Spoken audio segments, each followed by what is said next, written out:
Most worshipful Sir, the officers of Macajalar Lodge number 184, lately chosen, are present and ready to be installed to the respective offices.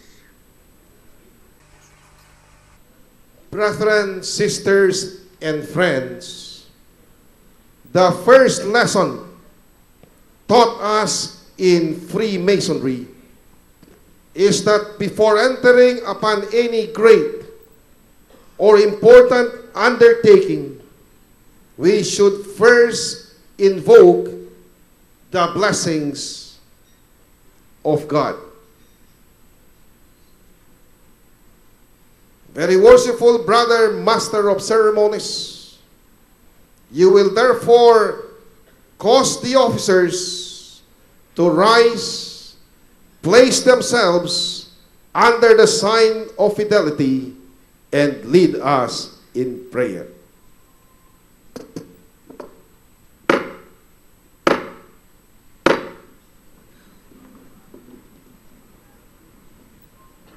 Sign of fidelity.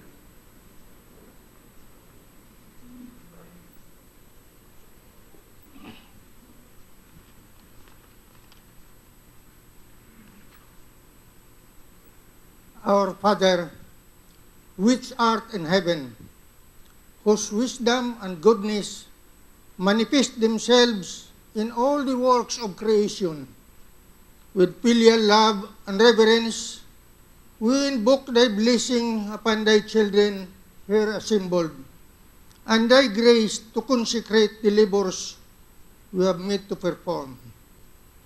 We direct our footsteps in ways of pleasantness and paths of peace, and grant that all our acts may reflect honor upon thy holy name. Amen.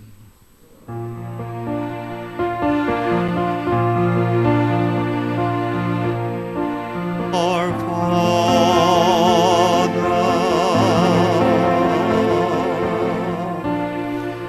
who art in heaven,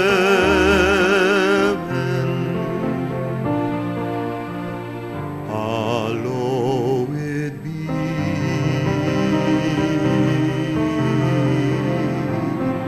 thy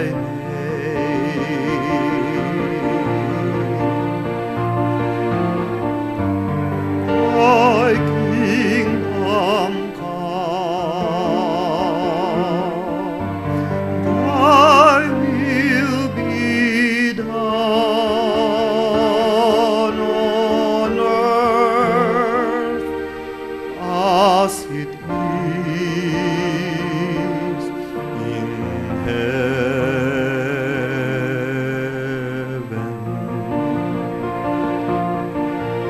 And lead us not into temptation, but deliver us from evil. For thine is thy kingdom, and thy power, and thy glory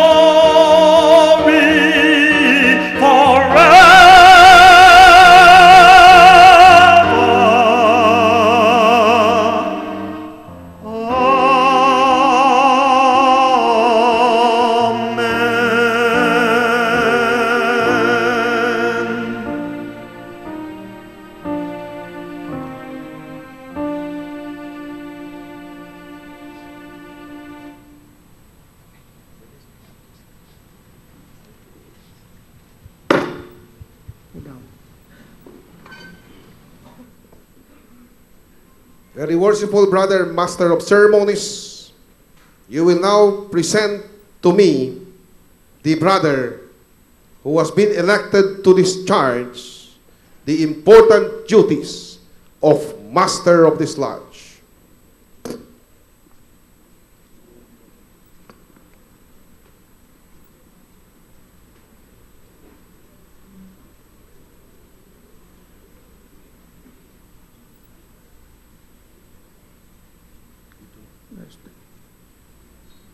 Salute.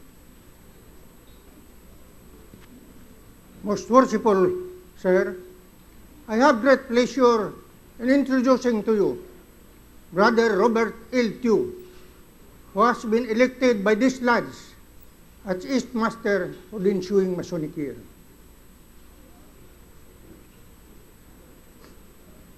Is it known that Brother Robert L. Tew is well skilled in our ancient craft? Is he zealous in his regard for the interest of our order? And is he duly qualified to discharge the special duties of the Master's chair? It is well known that he is all this, most worshipful sir. That certificate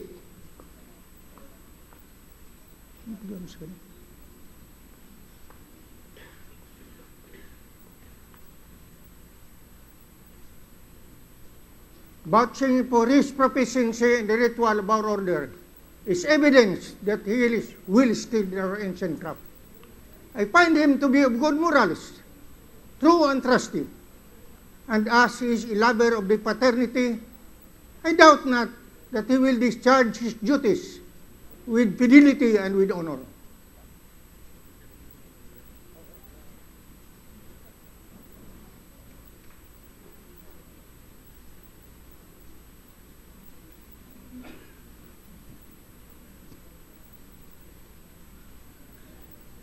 Worshipful sir, the brethren of this lodge, reposing confidence in your integrity, in your zealous regard for the interests of Masonry, and your ability to discharge the special duties of the Master's chair, have chosen you to occupy this honorable position during the ensuing year. Are you willing to accept this important trust? I am. You will then face your brethren of the lodge.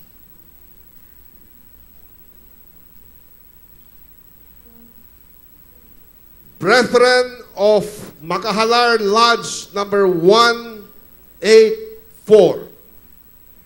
You now behold before you Brother Robert L. Tew, who has been duly elected to serve this lodge as worshipful master, and who is now about to be installed. If any of you has any reason to urge why he should not be installed, you will now make it known, or forever after hold your peace.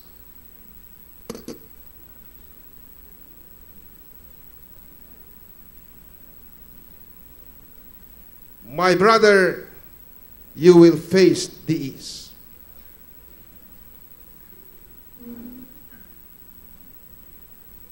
Worshipful brother, hearing no objection, I shall most cheerfully proceed to install you in the dignified and honorable position to which the suffrages of your brethren have called you, not doubting that the dignity of the Oriental chair will be well preserved in your keeping, and that the interest and welfare of this lodge may be safely confided to your charge. Before commencing your investiture, however, it is necessary that you should signify your assent to those ancient charges and regulations which point out the duties of the master of a lodge, in which on no account are ever to be neglected or departed from. You will be conducted before the altar.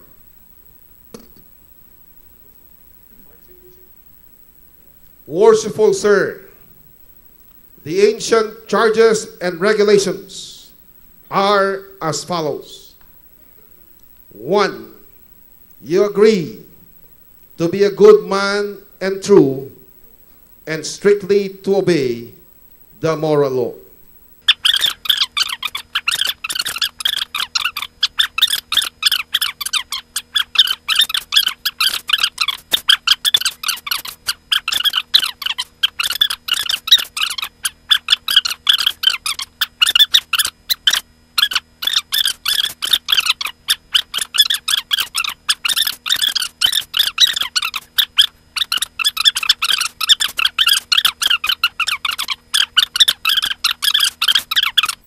And number 15, you agree that no visitors shall be received into your lodge without due examination and producing proper vouchers of their having been initiated in a regular lodge.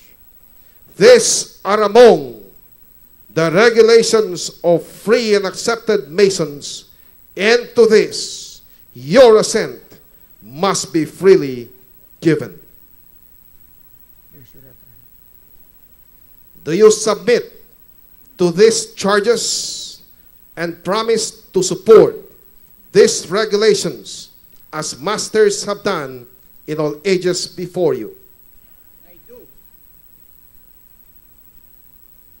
Then, my brother, in consequence of this assurance, and with full confidence in your capacity and zeal, kneel now on both knees. Place both hands upon the Holy Bible, square and compasses, to take the solemn vow of your office. Repeat after me. I do solemnly and sincerely vow I do solemnly and sincerely vow that I will maintain, that I will maintain, support, and enforce support, and enforce the Constitution, the Constitution, edicts, edicts, laws, and regulations laws, and regulations of the most worshipful Grand Lodge of the most worshipful Grand Lodge of free and accepted Masons of the Philippines, of free and accepted Mason of the Philippines, and the bylaws of my lodge, and the bylaws of my lodge, and will faithfully perform and will faithfully perform to the best of my ability to the best of my ability all the duties of the office all the duties of the office to which to which I have been elected. I have been elected. So help me God. So help me God. My brother, with your both hands resting upon the volume of the sacred law, which is the rule and guide of your faith, you will now pause for a few moments of reflection and commune directly with the great architect of the universe for wisdom and for strength.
Worshipful sir, having communed with the great architect of the universe, with his guidance and with the support of all your brethren, you will now arise.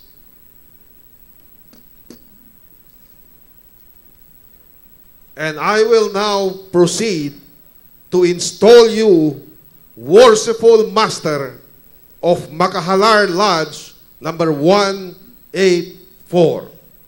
Very worshipful brother, master of ceremonies, reconduct him in front of the east.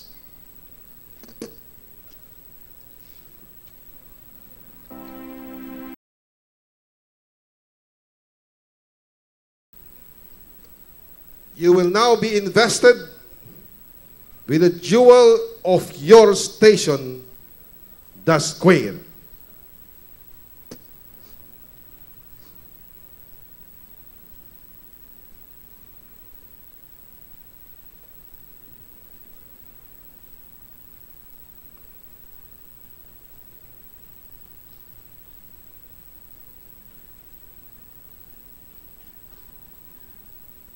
The square, my brother, is an emblem of morality. And as it is the special badge of the master's office, it should constantly remind you that not only by precept, but by example, you should promote good morals among the brethren. Thus, endeavor to avert the shadow of any scandal or reproach against the fraternity. Your former life has given evidence that that jewel will not be an unmeaning symbol in your hands. And I solemnly charge you to take good care that its luster be not dimmed through any act of yours.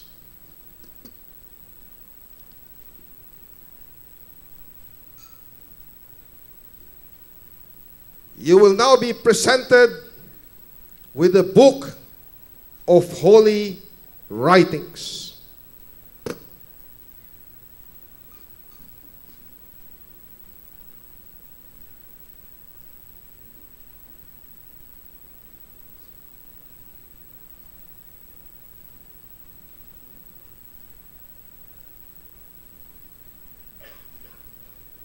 It is the great light in masonry and should ever be the great law of the brotherhood.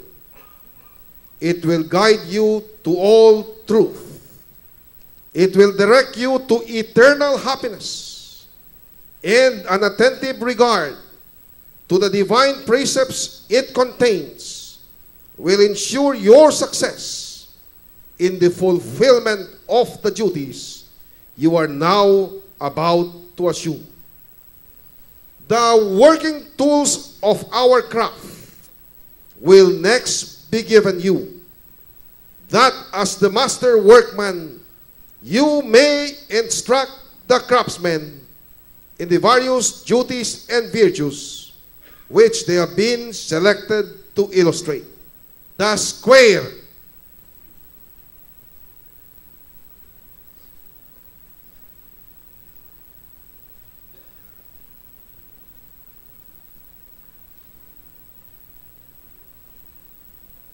teaches us well to regulate our every action and to let your conduct be governed by the principles of morality and virtue. The compasses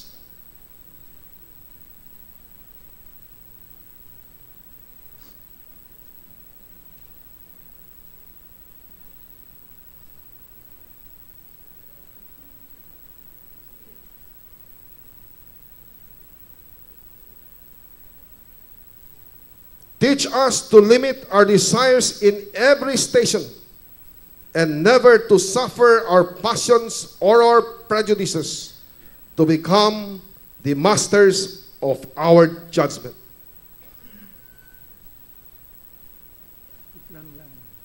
the rule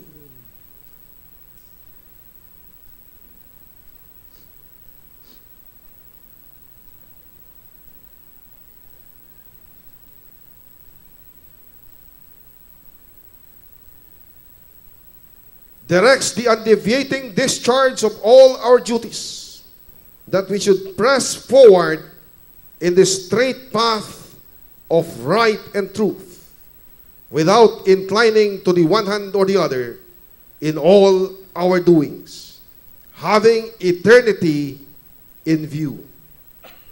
The plumb line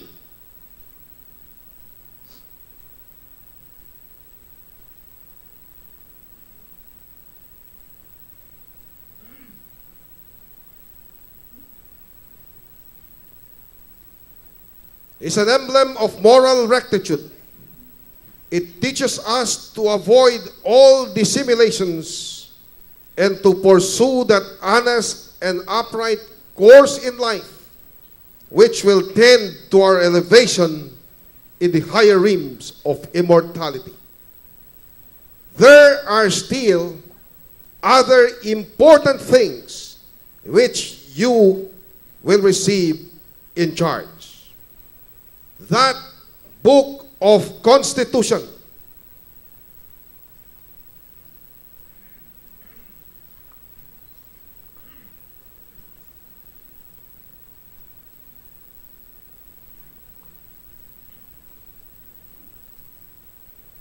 you are expected diligently to search and from time to time to cause its contents to be read in your lodge, that none may remain ignorant of the precepts it enjoins or of the ordinances which it promulgates.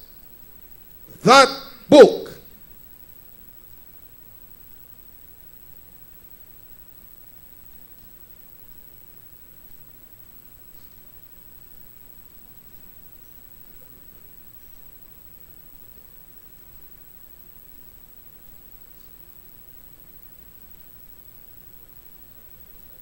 contains the bylaws of your lodge, which it will be your special duty to see carefully and punctually executed.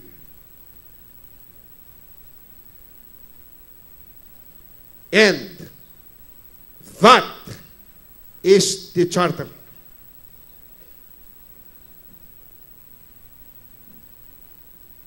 Under the authority of which your lodge is held, which you are carefully to preserve and duly transmit to your successor in the master's chair. Very worshipful brother, master of ceremonies, you will conduct the master to his station in the east.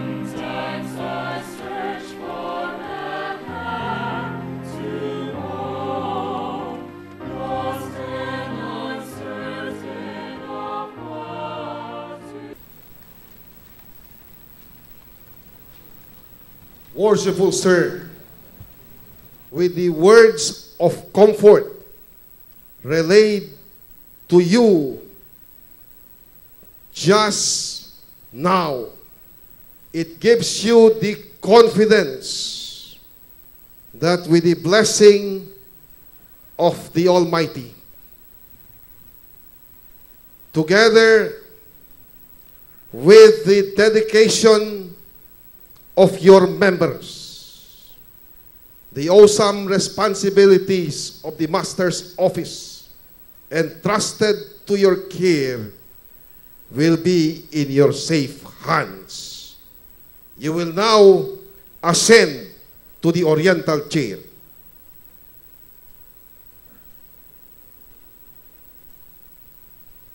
Very worshipful Brother Master of Ceremonies, you will now present the Senior Warden-elect. Most worshipful sir, I now present for installation Brother Alpon R. Lagamon, who has been elected as Senior Warden of the Lodge. Very worshipful Brother Master of Ceremonies, you will next present the Junior Warden-elect.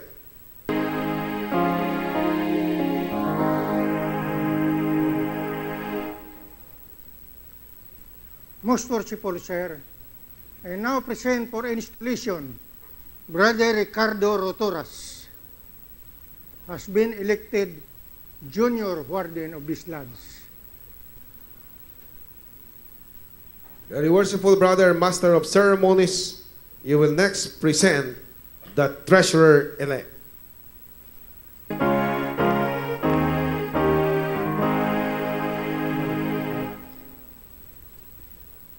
Most worshipful sir, I now present to you for installation Brother Yunshu Lim Lo Soy, who has been elected Treasurer of this Lodge for the ensuing Masonic year. Very worshipful Brother Master of Ceremonies, you will next present the Secretary-elect.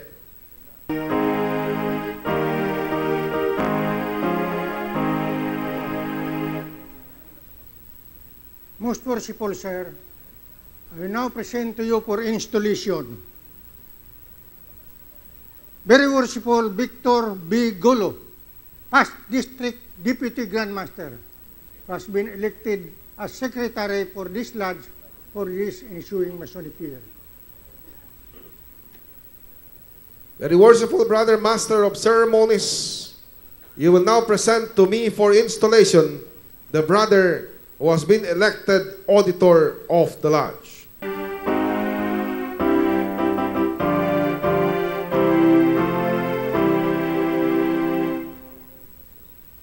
Most worshipful Sir, I now present to you for installation Very worshipful Robert S. Hodgson, past District Lecturer, who has been elected as Auditor of this lodge. Very worshipful Brother Master of Ceremonies, you will next present our worthy chaplain for installation. Most worshipful Sir, I now present to you for installation Brother Clyde Talampas, who has been appointed as chaplain of this lodge for the ensuing Masonic year. Very worshipful Brother Master of Ceremonies, you will now present the brother who has been appointed Marshal of this lodge.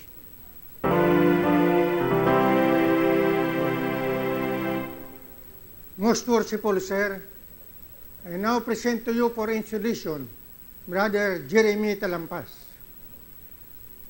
has been appointed by this lodge to be its marshal for the ensuing Masonic year. Very worshipful Brother Master of Ceremonies, you will now present the brethren who have been appointed to serve this lodge as senior and junior deacons. Bow. Most worshipful Sir, I now present to you for installation Brother Ariel Amini and Brother Rizaldo Pajo, who have been appointed as senior and junior deacons respectively for this ensuing Masonic year. Very worshipful Brother Master of Ceremonies, you will now present to me for installation the brethren who have been appointed orator, almoner, lecturer, and assistant secretary.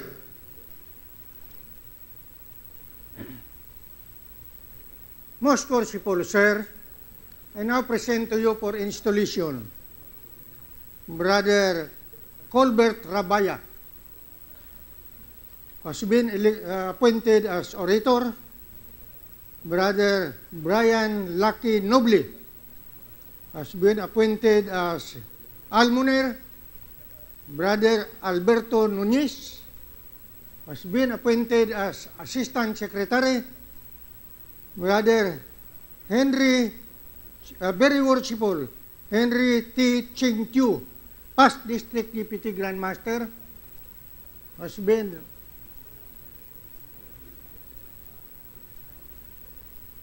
appointed as lecturer. Very worshipful Macdapi Tan. Yan. Appointed as lecturer. Very worshipful James Go. Very worshipful Oscar Mosni, past junior grand lecturer, appointed as lecturer. Very worshipful Lyndon Omandam, past district grand lecturer, appointed also as lecturer. Brother, very worshipful Joseph Artiu, past district grand lecturer, as lecturer. Very worshipful Edwin Amini, past district grand lecturer also. Very worshipful Francis Silis, district grand lecturer, appointed as lecturer for the ensuing Masonic year. Very worshipful Brother, Master of Ceremonies, you will now present the brethren who are to serve this lodge as stewards. Let's bow. Most worshipful Sir, I now present for installation Brother Franklin Dagkuta and Brother Agasuan, have been appointed as senior and junior stewards respectively for the ensuing Masonic year.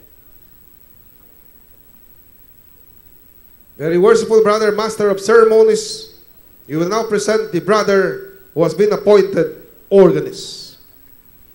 Pangalan mo, one step forward. Bow. Most worshipful Sir, I now present for installation Brother Amado Noble Jr.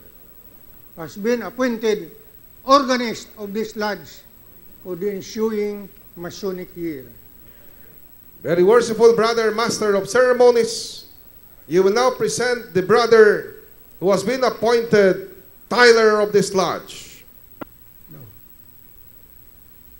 Most worshipful Sir, I now present to you for installation worshipful Brother Edgar D., immediate past master of this lodge, has been appointed Tyler for the ensuing Masonic year. Worshipful Master, I congratulate you on your ascension to this time-honored seat. The duties incumbent upon you in your exalted station are fraught with grave responsibilities. Remember that the honor, reputation, and usefulness of your lodge will materially depend upon the skill and assiduity with which you manage its concerns, and that the happiness of its members will be generally promoted in proportion to the watchful care with which you cherish the genuine principles of our institution. For a pattern of imitation, consider the great luminary of nature, which, rising in the east, regularly diffuses light and luster to all within its circle. In like manner, it is your province to spread and communicate light and instruction to the brethren of your lodge. Forcibly impress upon them the dignity and high importance of Masonry. and seriously admonish them never to disgrace it. Charge them to practice out of the lodge those great moral duties which they have been taught in it, and by amiable, discreet, and virtuous conduct to convince mankind of the goodness of this institution, so that when a person is said to be a member of it, the world may know that he is one to whom the burdened heart may pour out its sorrows, one to whom distress may prefer its suit, one whose hand is guided by justice, and whose heart is expanded by benevolence. In short, by a diligent observance of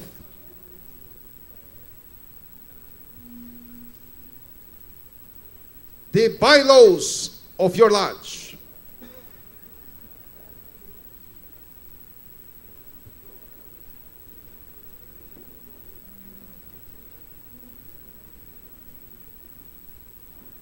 the Constitution of Masonry,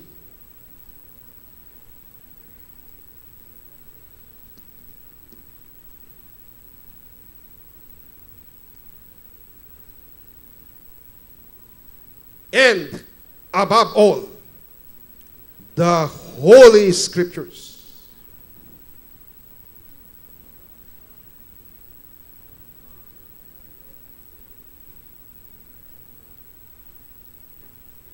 which are given as the rule and guide of your faith, you will be enabled to acquit yourself with the highest honors here, and lay up a crown of rejoicing, which will continue when time shall be no more.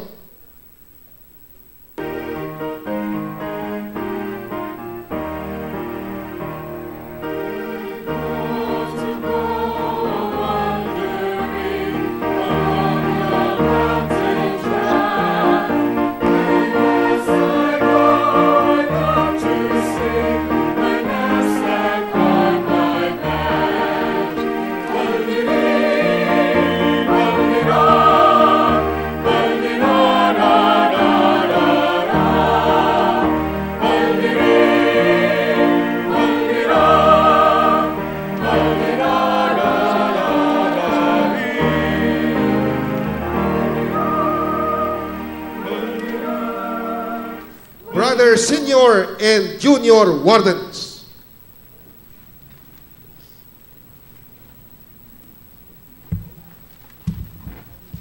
you are too well acquainted with the principles of Masonry to warrant any distrust that you will be found wanting in the discharge of your respective duties. Suffice it to say that what you have seen praiseworthy in others, you should carefully imitate. And what in them may have appeared defective, you should yourselves avoid. You should be examples of discretion and propriety. For it is only by a due regard for our laws and regulations as shown in your own conduct that you can expect obedience to them from others. You are assiduously to assist the master in the discharge of his trust, diffusing light and imparting knowledge to all whom he shall place under your care. In the absence of the master, you will succeed to higher duties, Your requirements must therefore be such as will ensure proper instruction to the craft. From the Spirit which you have hitherto evinced, I entertain no doubt that your future conduct will be such as will merit the applause of your brethren and the testimony of a good and clear conscience. The brethren of Macajalar Lodge, number 184, will now rise and approach the pavements of the lodge under the direction of the members of the installing team.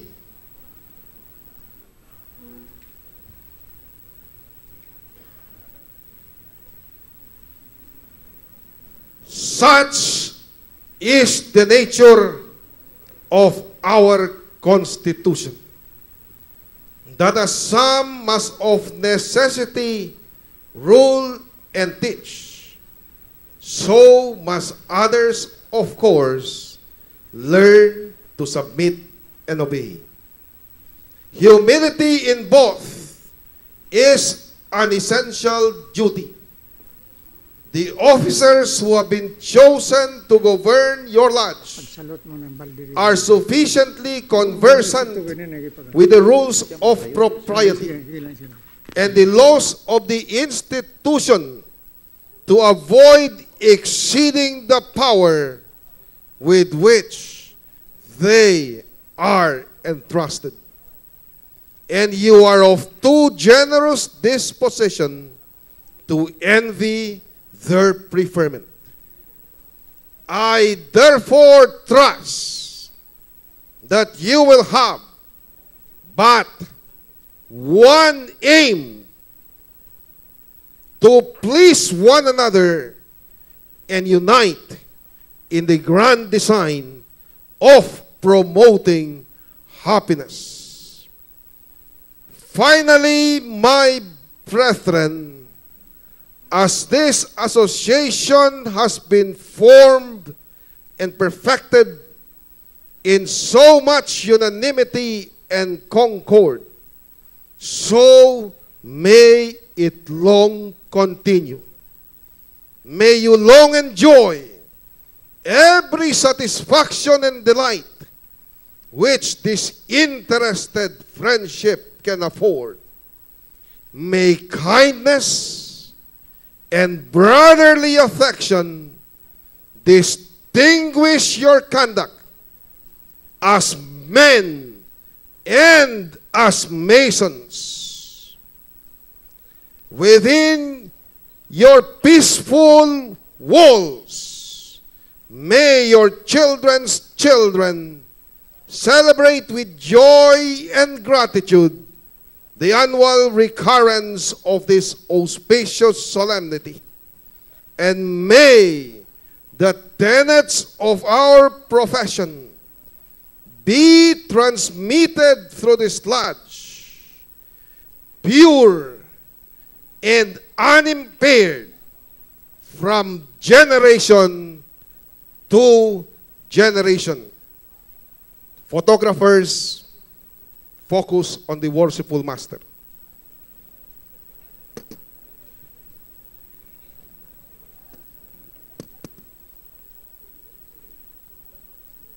Worshipful master, it now remains for me to present to you the gavel.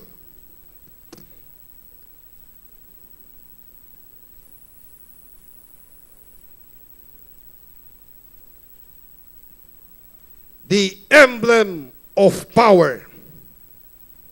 In the hands of the master, it may be made the instrument of great good or of greater evil. With it, the master governs his lodge and the welfare and prosperity of your lodge will materially depend upon its judicious use. In your hands, I am confident it will be wielded for the best interest of your brethren.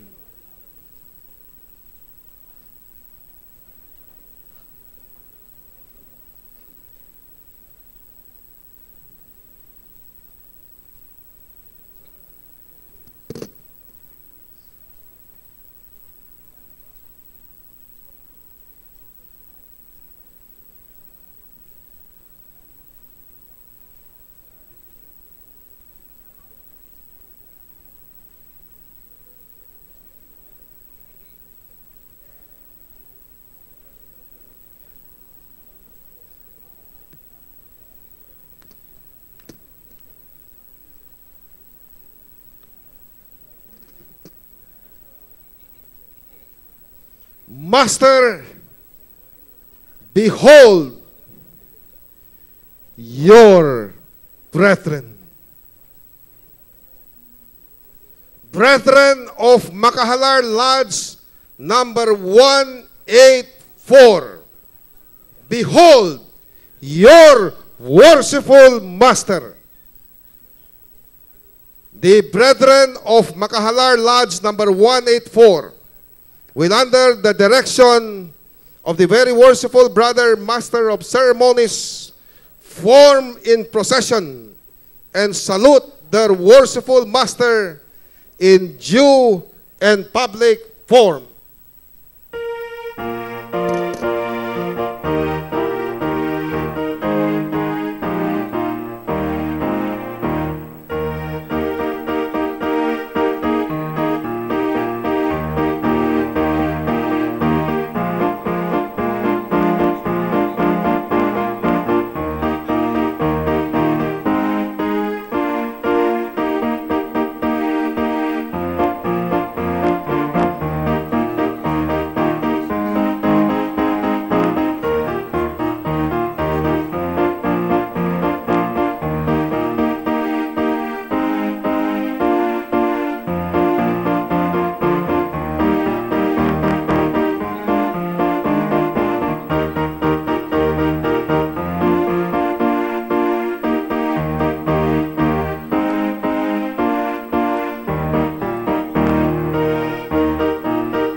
voice so I can call you.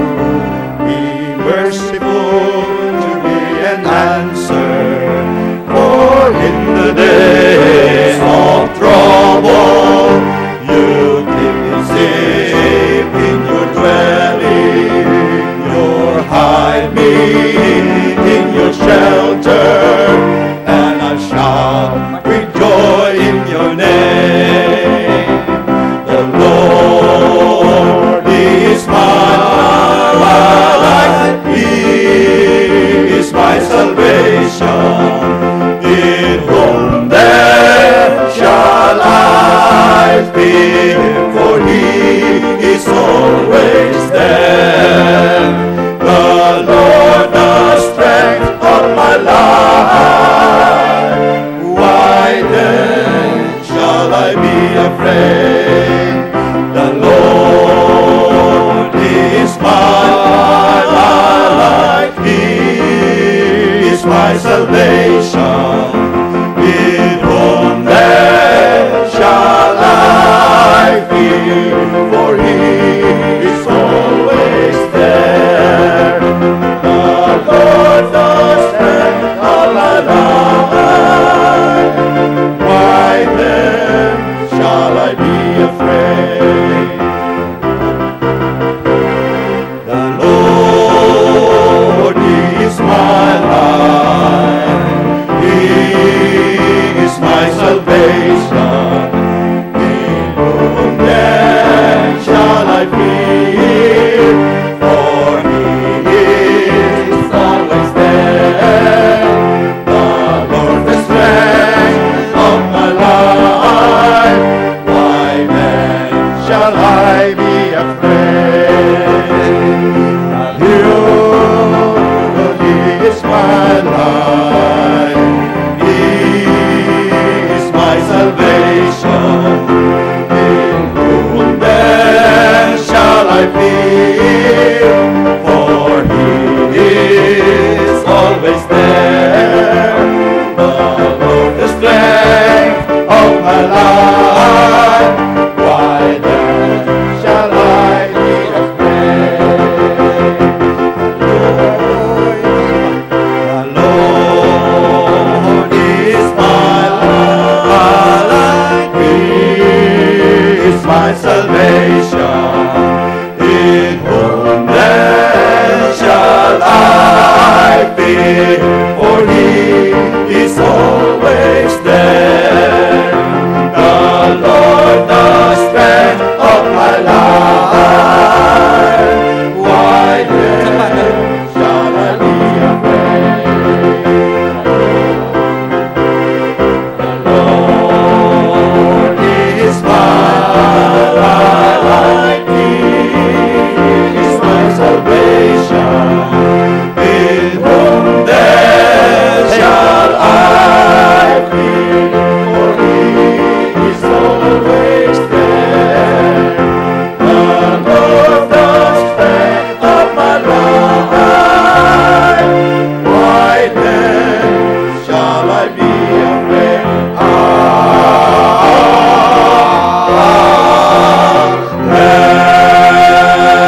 Very worshipful brother, master of ceremonies, you will now make the proclamation. By order of the most worshipful Grand Lodge of Free and Accepted Missions of the Philippines, I do now proclaim the officers of Macajalar Lodge number 184 duly installed